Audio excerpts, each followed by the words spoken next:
Take the picture of it. No parkour. Angel parkour. Parkour.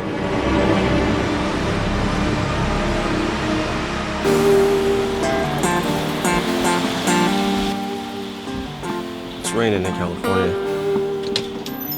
I hope my pool will be alright. Like, I hope it doesn't unseat itself from the ground and then. Oh shit.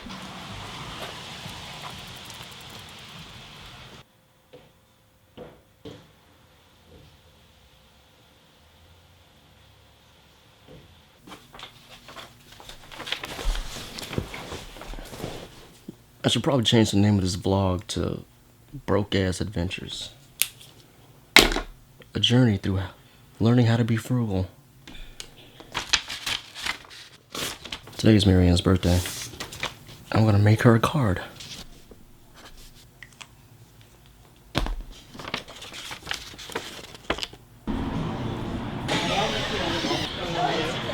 Oh. Oh, what is this? I made a card. A card. Because I'm broke.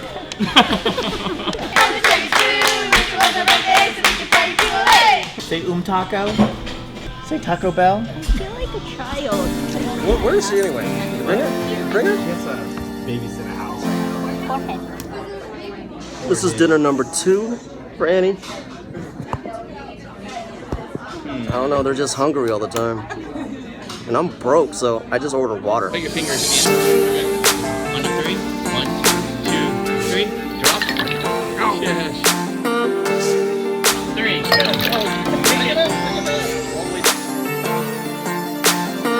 Oh my god, I'm crying. The crying game? Oh. And this is called the 50 Shades of Grey. I don't see any gray in it. That is a pretty sushi. That's a pretty sushi. Pretty sushi. Ah, look at that man bun. Right. This is the Wi-Fi.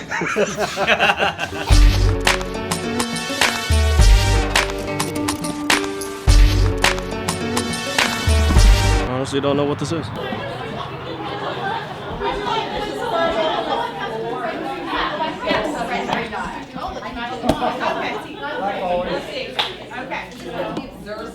I have to put this camera away because they won't let me bring it in. Maybe I don't know. Actually, I guess I should explain exactly what this is. So this is kind of like a game room. You get a bunch of people, you get put into a room, and you have to figure out puzzles and stuff. You guys see me? You got to figure out puzzles and stuff, and you have I think you have like an hour to do it all. That's all I know so far.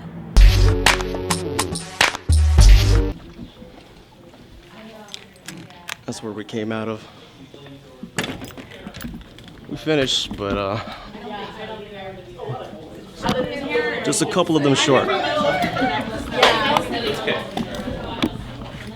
It was his fault. I like this. I'm not going to give anything an MVP. They can do that.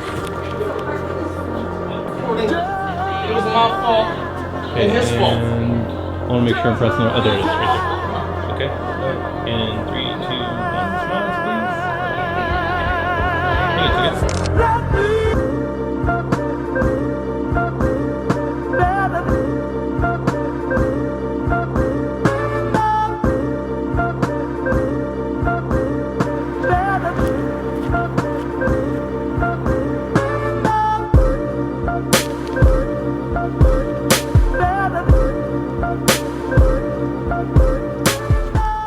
Alright, that was scary. In the morning, I'm going to try to test out this lens that I said I was going to test out in the last vlog.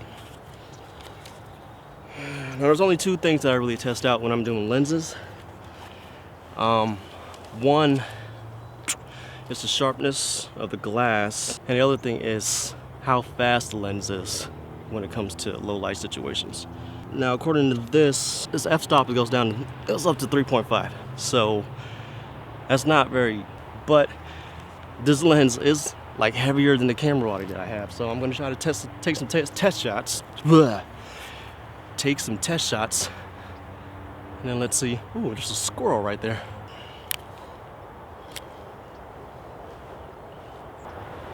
It's been so long since I used this camera, I don't even know how the functions work anymore. Let's check for depth and clarity. Let's go, I'll get some texture first. Not feeling the texture. Ooh, that's awesome. Natural lens flares.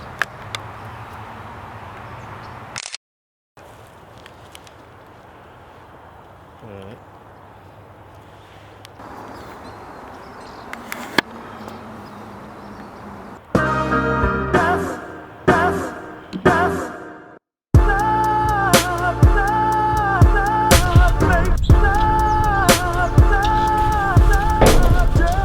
Alright, so let's talk a little bit about composition.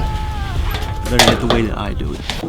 Okay, first, my general rules for shooting is 1, make it interesting, and 2, make sure that it helps support the story that you're trying to tell through the use of visual cues, lens selection, and just basically how the environment actually looks. Stuff you got to pay attention to. That's where kind of the photography stuff kind of comes in, though I am still not a photographer. Okay, now mise en scene is a French term meaning something I can't remember, but it has to deal with making sure that everything that's in your frame is on there on purpose. So all this, including that pole and maybe this fence, should all be in support of what you're trying to tell story-wise. All right, so for me there are 3 types of shots: wide shots, medium shots, and close-ups. Wide shot, medium shot, here to the waist or down towards your thighs, halfway down your thighs. That's that sounds dirty. And then the close-ups, which is basically top forehead, or not the top forehead, but halfway to your forehead, and then let the chin come down here. Now there are some other things that go into the shot, such as camera placement, whether you're doing it overhead, point of view. I guess selfie would be the new camera stick. I don't know, maybe not. 2 shots over the shoulders, something else. And then the characteristics, you either have like a dirty shot or a clean shot. Dirty shot being there's something in front of the lens that gives you a foreground element that's kind of there just to break up the 2-dimensional. Oh, ow, oh, that hurt. You know, I think this would be a lot easier if I just show you what I do as I'm shooting. So for instance, suppose we're here at this tennis court, which I am. How would you shoot this?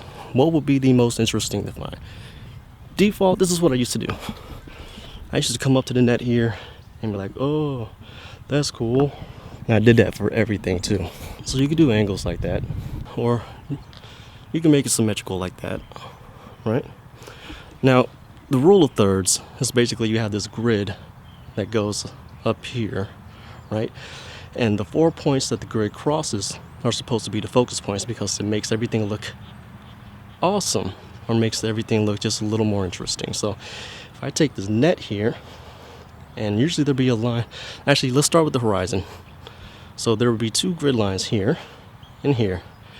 If you put the horizon up on the top, over here you get more of this foreground, which is a cool shot. Now if you put the horizon down here on this bottom part, you get more of the sky, which is also a cool shot. So in these symmetrical shots, that's something to be taken into consideration. Suppose we have a product shot. You can go like this and just kind of angle it, give it that Dutch angle, which is most people nowadays, the trend is to do stuff like that. Or do profile shots. Playing with depth of field is basically bringing focus to whatever you want. Foreground is in focus, background is blurred out. All that does is it leads the eye directed towards this. Plus, another thing to consider is, suppose these lines here, right? Check these lines out. Those lines will lead your eye to whatever you want to point at. So these lines, these 2 lines, will point to the end of that gate right there. So lines, focus, depth of field, stuff that I consider throughout the whole thing. Alright, now figuring out the field size, which is basically the stuff that I talked about earlier. Your wide shots, your medium shots, your close-ups. There are reasons to use each. A wide shot will allow you to get more of the environment. Let your audience know where your character is relative to where other things are within the environment, and it also shows you kind of like. Now the medium shots are basically neutral shots to me, because most of what you'll see in any movie, any TV show are going to be neutral shots. They don't really have much of an impact.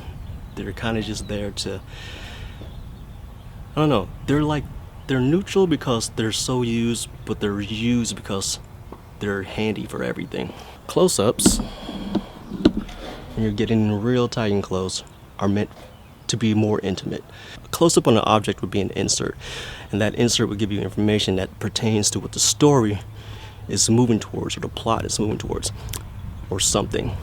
Well, you can focus on whatever you want. Now, a close-up on a person is more about being more dramatic. For example, oh, I gotta think about that. See what I'm talking about? It's really hard to describe because I do all this stuff automatically. Maybe I'll write it down in the blog post. I think that's where I'm gonna end this vlog. Like, I spent most of the week looking through job ads, so my focus was to find something that I can get money off of. To find a job. My focus was to get money. So, didn't really record anything. So I figured, why don't I let you guys into my mind and show you how I actually shoot stuff around here, because I actually do get some thought into how these vlogs look. Now I'm gonna get out of here. I'm gonna go edit this, and yeah, I think that's it. See you next week.